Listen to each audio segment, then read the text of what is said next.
Assalamualaikum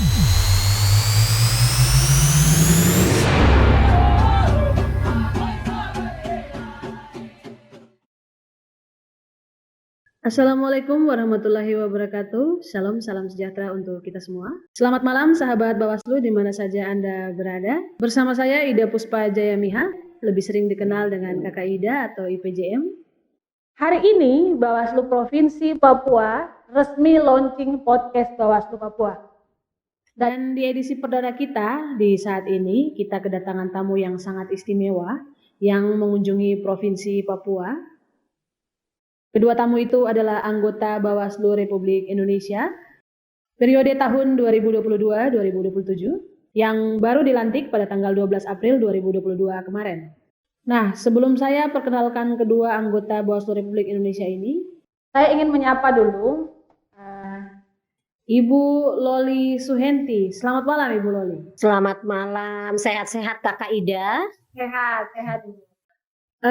Ibu Loli ini merupakan satu-satunya Sri Kandi yang ada di Bawaslu Republik Indonesia. Ini sebagai sebuah kebanggaan bagi kita. Perempuan-perempuan yang ada di Indonesia, ada perwakilan perempuan di Bawaslu Republik Indonesia. Dan pada malam hari ini hadir juga Bapak Toto Haryono. Beliau adalah anggota Bawaslu Republik Indonesia.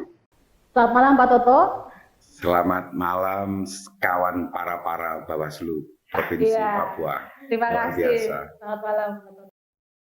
Ibu Suhenti sendiri, sebelumnya beliau adalah anggota Bawaslu Provinsi Jawa Barat, sedangkan Pak Toto, beliau adalah anggota Bawaslu Jawa Timur yang pada saat ini sudah menjadi anggota Bawaslu Republik Indonesia.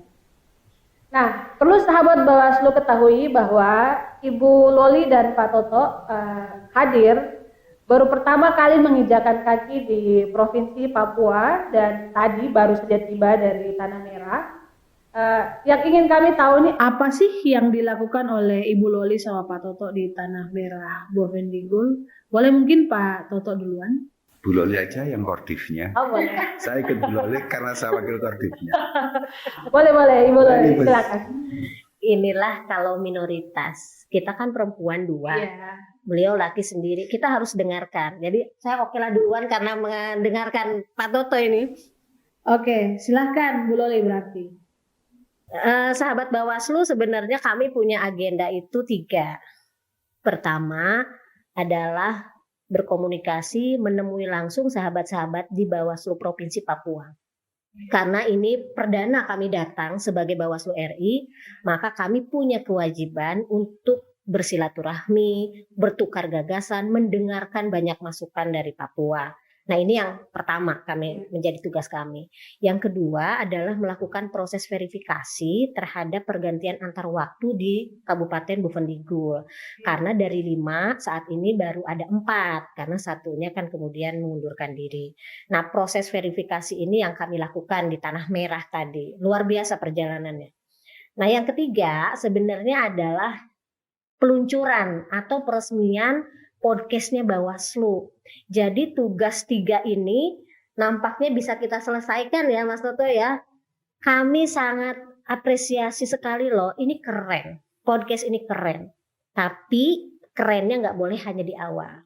Jadi kalau podcast ini akan teruji kerennya itu kalau dia memang sesuai dengan harapan, produktif, lalu nanti akan banyak teman-teman yang tersentuh informasinya dengan adanya podcast.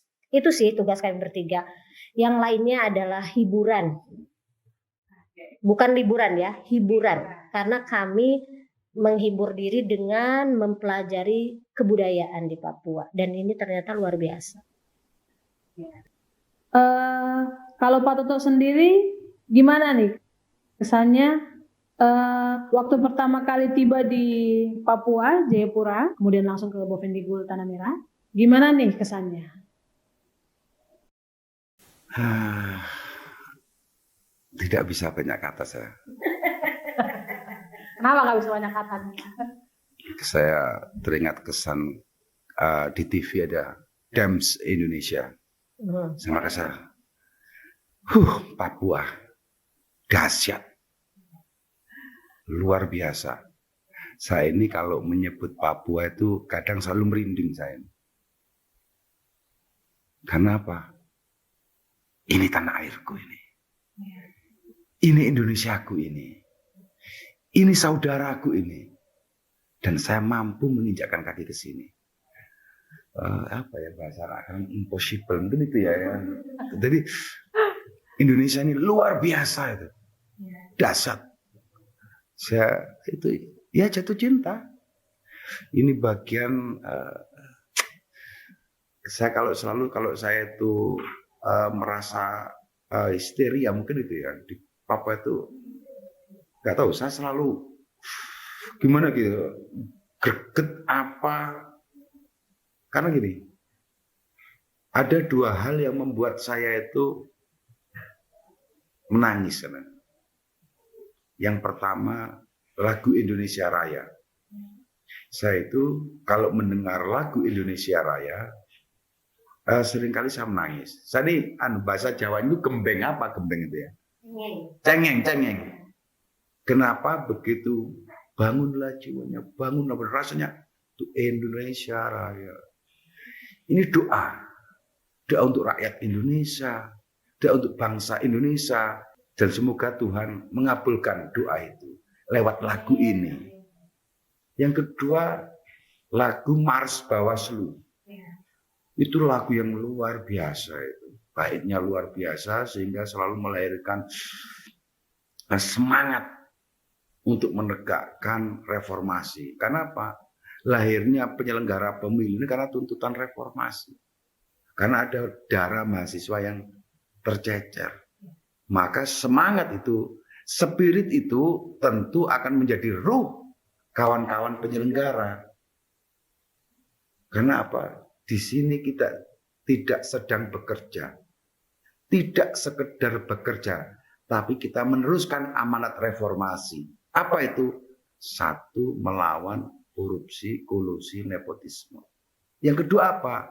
Melawan otoritarianisme, kesewenang-wenangan, arogansi kekuasaan, arogansi penguasa. Di Bawaslu ini lembaga strategis untuk memilih kepala daerah, presiden, legislatif, eksekutif.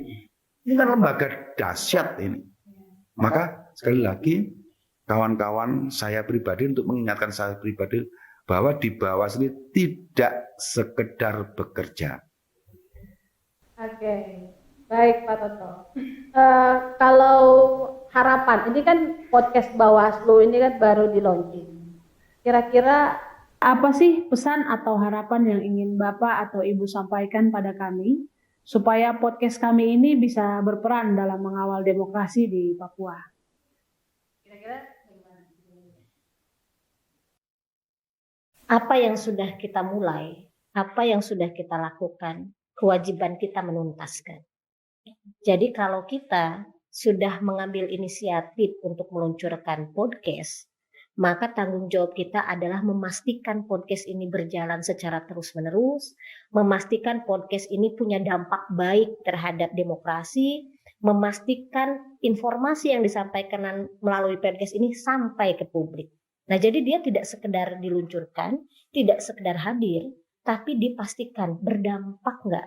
Nah, ini kan nggak gampang nih. ya, Makanya saya acungin jempol tadi sama Pak Toto. Keren banget nih Bawaslu Papua, karena kami tahu tantangannya tidak sederhana. Tapi ketika kita sudah memulai, pastikan kita menuntaskan.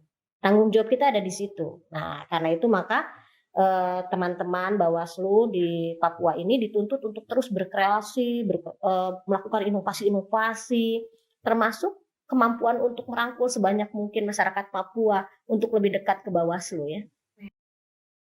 Kalau Pak Toto sendiri kira-kira apa pesannya? Saya ini kan banyak diskusi dengan Bu Loli itu urusan, karena Bu Loli itu Kordit Parmas, Humas. Dan selalu dalam diskusi kita itu yang penting adalah spiritnya. Jadi kalau kita boleh flashback, Hari Pahlawan 10 November, itu dimulai dari studio yang kecil ini, yang seperti ini. Di RRI Surabaya oleh Bung Tomo. Jadi Bung Tomo itu membangkitkan semangat heroisme itu lewat ya Studio kecil ini. Sama dengan tanah Papua ini. Semangat untuk Indonesia itu bangkit dari tanah Papua. Dimulai dari studio yang kecil ini. Oleh anak muda yang bersemangat seperti Ronald dan kawan-kawannya. Soliditas di sini luar biasa. Saya lihat guruan-guruan mereka itu luar biasa. Bonding di antara mereka ini sangat dasar dan itu modal untuk menjadikan mercu suara Indonesia Raya ini ya dari Papua ini. Tanah Papua ini.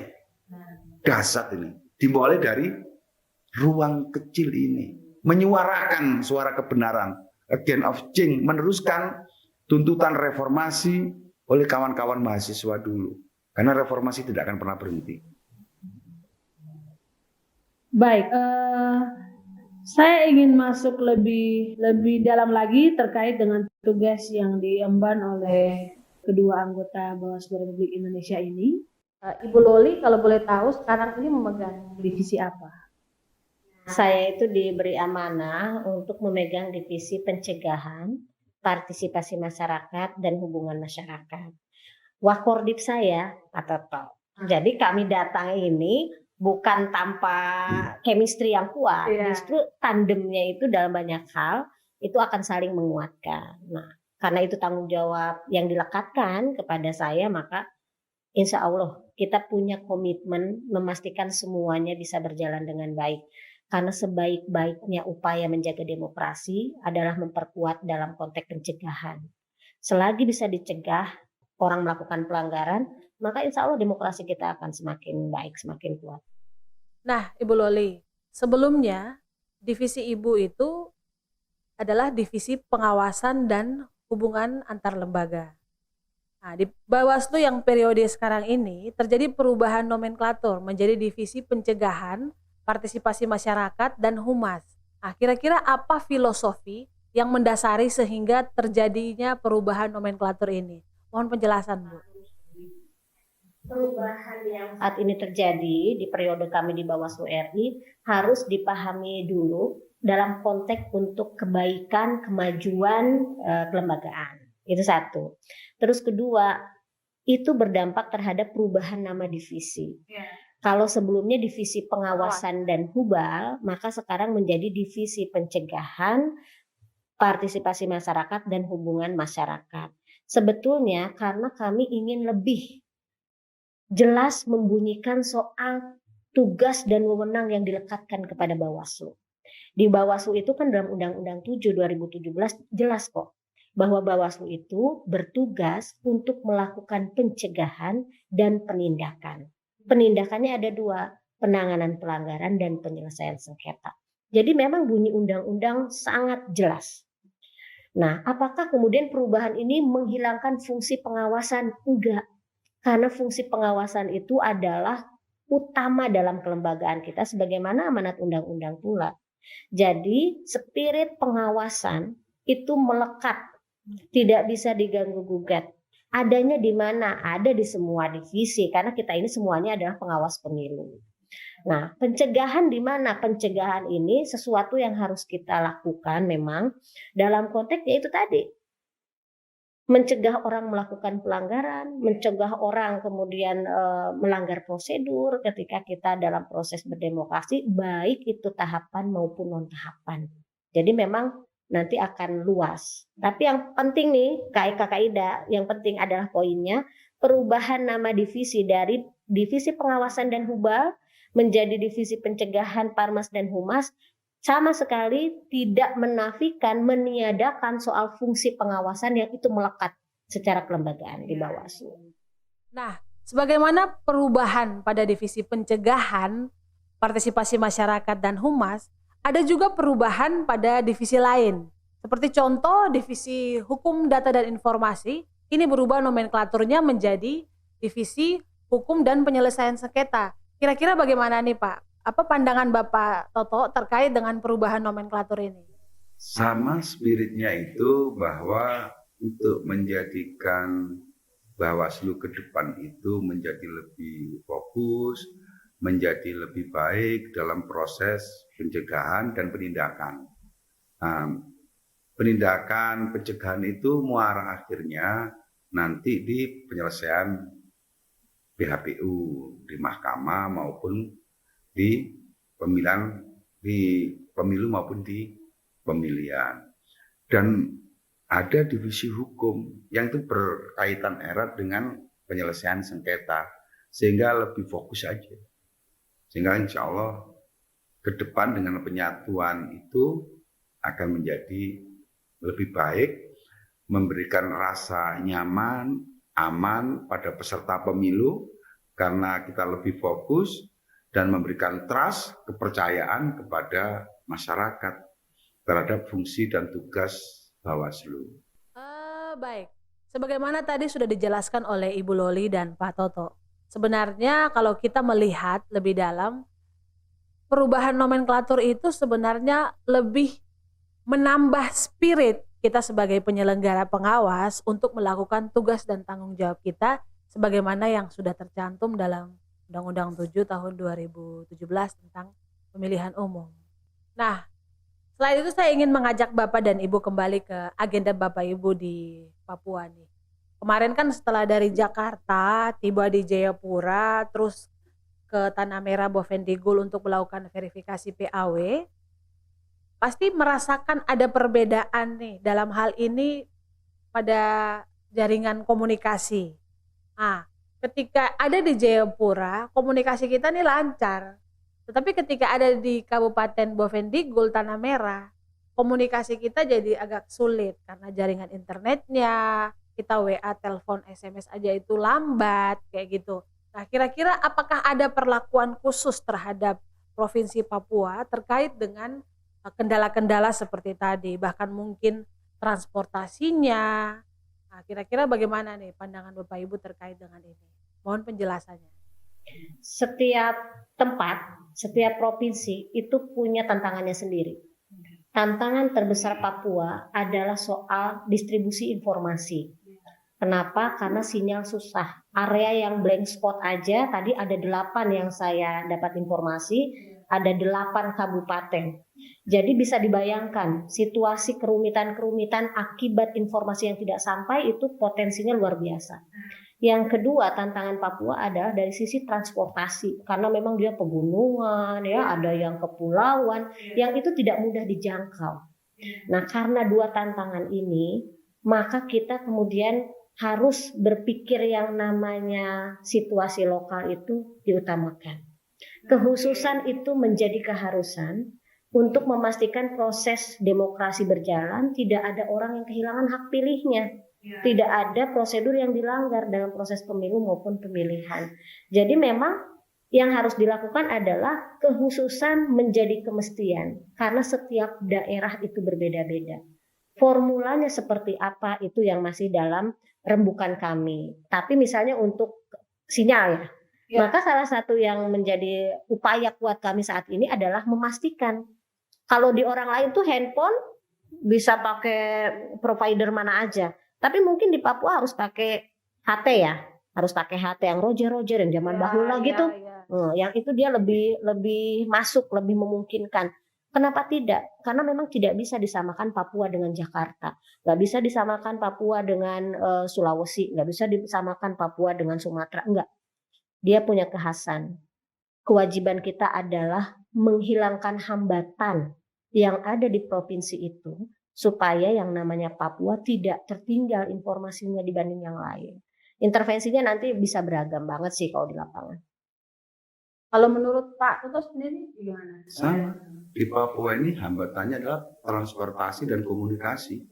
Karena luasnya wilayah. Di provinsi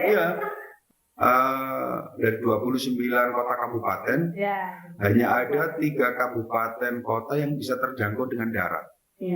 Yang lainnya harus sewa pesawat. Dan itu sekali sewa per jamnya dapat 40 juta. Luar biasa hambatan transportasi.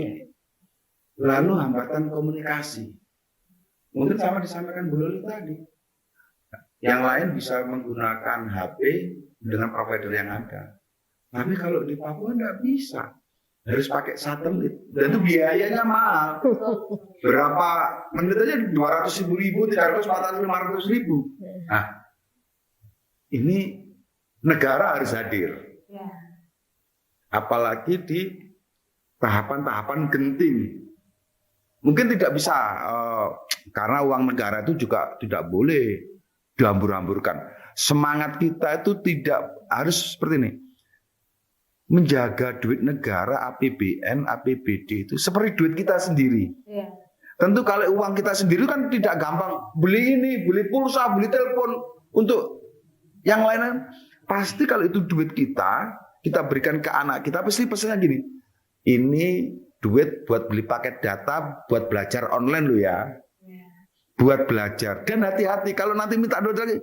Loh, masa paket datanya sehari habis segini? Sama dengan duit negara. Harus hati-hati kita gunakan. Kapan masa genting, berapa anggaran yang harus diberikan. Tapi negara harus hadir. Ini hambatan transportasi, komunikasi ini tentu yakin saya ke depan bisa kita diskusikan dengan pemangku kepentingan, nanti dengan Bawaslu RI, insya Allah negara hadir untuk itu. Itulah Pak Toto dan Ibu Loli, tantangan yang kami hadapi di Papua, mulai dari sulitnya jaringan komunikasi, kemudian tantangan geografis, juga bahkan tantangan transportasi. Ini kami alami setiap pemilu dan pemilihan di tanah Papua. Sebenarnya jawaban dari Bapak dan Ibu ini menjadi spirit bagi kami bahwa Bawaslu itu hadir bersama-sama dengan kami untuk menghadapi tantangan ini. Bukan hanya di Papua, tetapi juga di daerah lain yang mempunyai tantangannya tersendiri. Nah, sekarang kita beralih lagi nih. Kira-kira apa saja sih agenda Bawaslu saat ini? Ya, kalau melihat skup kelembagaan, tentu yang kami lakukan adalah melakukan refleksi dan evaluasi terhadap rekam jejak yang sudah dilakukan secara kelembagaan. Kenapa? Karena 2024 itu tidak bisa kita lepaskan dari pengalaman 2019. Termasuk pilkada-pilkada serentak lainnya yang akan kita lakukan juga di 2024. Sehingga merefleksikan kerja pengawasan yang sudah, itu yang utama dilakukan. Untuk apa? Untuk kita sama-sama tahu, ada loh potensi begini nanti. Ada loh pembelajaran begini ke depan itu. Jadi pembelajaran yang lalu itu akan sangat bermanfaat untuk mengantisipasi berbagai hal yang berpotensi mengacaukan proses demokrasi di 2024. Satu. Yang kedua sebenarnya kami ini kan sama-sama dari provinsi ya. Kami 4 semuanya provinsi, 1 memang incumbent di Bawaslu RI, sehingga ketika kami ke Bawaslu RI kami sudah punya apa-apa yang menjadi PR refleksi kami. Nah itu yang kami dialogkan. Ada peristiwa A, B, C, D, E. Gimana cara kita mencari solusi terbaik. Nah itu yang sedang kami lakukan. Karena terus terang, walaupun kami sama-sama provinsi, divisi kami itu latar belakangnya beda-beda. Jadi chemistry ini kan tidak otomatis ujuk-ujuk tumbuh juga. Chemistry ini harus dibangun melalui diskusi-diskusi, obrolan-obrolan, baik itu formal maupun informal. Nah jadi langkah kedua itu sebetulnya kami sedang menyatukan persepsi di antara kami sendiri. Dan yang ketiga tentu kami punya fokus jajaran kami ini dari atas sampai ke bawah itu harus punya pandangan yang sama nantinya.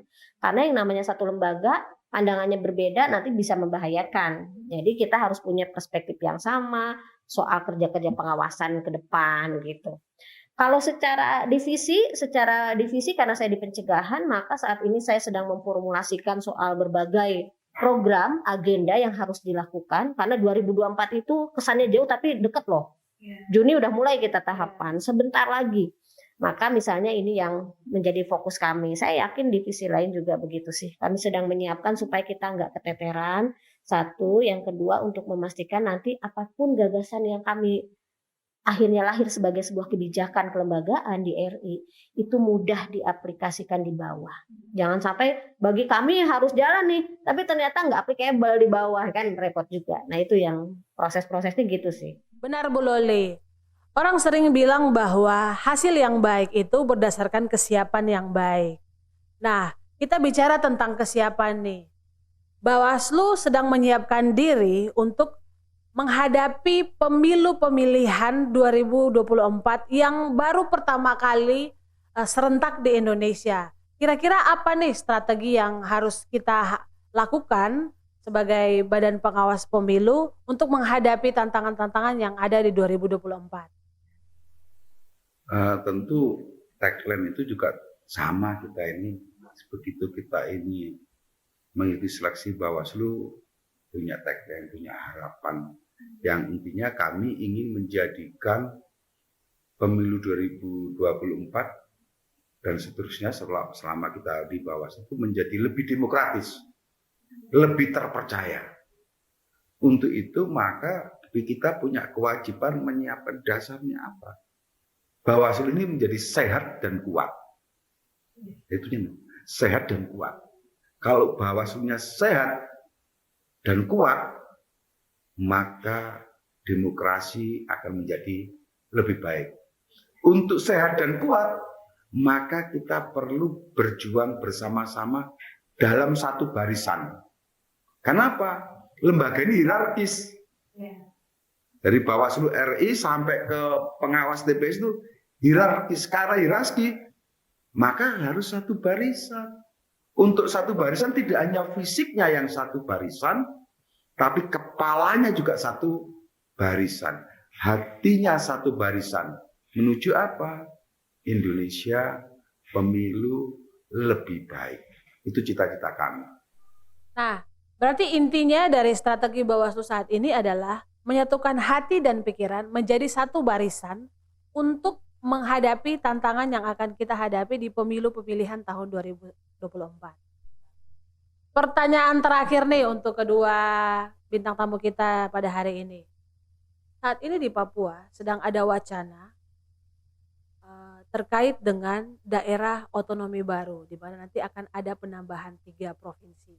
Nah, kira-kira bagaimana tanggapan Bawaslu apabila hal ini atau daerah otonomi baru ini terjadi pada saat pelaksanaan tahapan? Nah, kira-kira strategi Bawaslu gimana nih menghadapi tantangan seperti ini? Kan pastinya ada perubahan-perubahan. Mohon penjelasannya kira-kira. Jadi misalnya soal daerah pemekaran. Daerah pemekaran ini kalau lihat Undang-Undang 7 2017, misalnya soal daerah pemilihan, itu kan bagian melekat dari undang-undang, lampirannya jelas dalam Undang-Undang 7. Sehingga ketika daerah pemekaran ini lahir, apakah otomatis akan menambah daerah pemilihan misalnya? Nanti kita lihat kebijakan teman-teman kita di parlemen, kebijakannya seperti apa. Karena kalau misalnya iya, maka dimungkinkan, sangat mungkin terbuka untuk revisi terbatas undang-undang. Karena dia kan harus bagian yang tidak terpisahkan dari Undang-Undang 7. Tapi sekali lagi whatever ya, apapun kita harus siap, termasuk kesiapan kami memastikan mendukung sepenuh hati jiwa raga kami untuk pengawasan yang lebih baik di tanah Papua. Kami datang ke Papua ini langsung jatuh cinta, ya kan? Nah, jadi ini tuh udah modal banget. Kami punya kewajiban untuk memastikan Papua ini keren dalam melakukan pengawasan. Ya, kalau Pak Toto sendiri gimana? Sama, kita ini memang dituntut, kita lahirkan untuk menjalankan undang-undang. Karena memang itu spirit kita tuh menjalankan undang-undang. Apapun yang diputuskan oleh pemerintah dan parlemen atau legislatif, undang-undang, ya kita melaksanakan. Tidak ada kata tidak siap. Kita wajib melaksanakan itu. Maksudnya mundur gitu ya? Ya itu tugas kita menjadi. Ya memang kita ini lahir untuk menjalankan undang-undang. Jadi apapun itu ya kita negara hukum. Ya kita wajib melaksanakan berdasarkan hukum juga. Dan seperti itu saya pikir menjadi spirit yang sama buat kita di penyelenggara pemilu ini. Baik, sahabat Bawaslu di mana saja Anda berada, kita sudah ada di penghujung acara. Kita ingin dengarkan deh kira-kira apa closing statement dari kedua bintang tamu kita pada hari ini. Mungkin yang pertama dari Ibu Loli, silahkan Ibu Loli. Papua ini Indonesia, Papua ini kita. Jadi podcast ini tidak sekedar podcastnya milik Papua, tapi sesungguhnya podcast milik kita semua. Saya selalu berharap nanti podcast ini akan didengarkan, bisa didengar oleh semua orang, tidak hanya di Kota Jayapura, tapi bisa melampaui gunung-gunung, melampaui pulau-pulau gitu ya. Informasi yang tersebar itu akan semakin luas dari dampaknya. Pokoknya doa yang terbaik untuk Papua. Terima kasih untuk kreativitas kalian yang luar biasa ya. Mudah-mudahan tidak ada hambatan, lancar dalam memproduksi banyak sekali informasi buat masyarakat. Keren. Terima kasih Ibu Loli. Kira-kira apa nih closing statement lagi dari Pak Toto? Silakan Pak Toto. Dasar Papua ini. Saya ini itu mimpi saya nanti dari studio ini akan lahir Papua untuk Indonesia. Papua adalah kita. Terima kasih. Oke, terima kasih. Demikian tadi closing statement yang disampaikan oleh kedua bintang tamu kita pada hari ini. Akhir kata kami sampaikan terima kasih banyak kepada Ibu Loli dan Pak Toto yang sudah hadir perdana di podcast Bawaslu Papua. Kami nantikan Bapak dan Ibu hadir kembali di Papua dan dapat mengisi edisi-edisi podcast Bawaslu Papua berikutnya. Sahabat Bawaslu di mana saja Anda berada, jangan lupa nonton terus edisi podcast Bawaslu Papua, dan apabila ada saran dan kritik dapat dikirimkan melalui media sosial Bawaslu Papua. Akhirnya saya Kakak Ida IPJM pamit undur diri. Bersama rakyat awasi pemilu, bersama Bawaslu tegakkan keadilan pemilu. Dari Papua untuk Indonesia. Kami pengawas pemilihan umum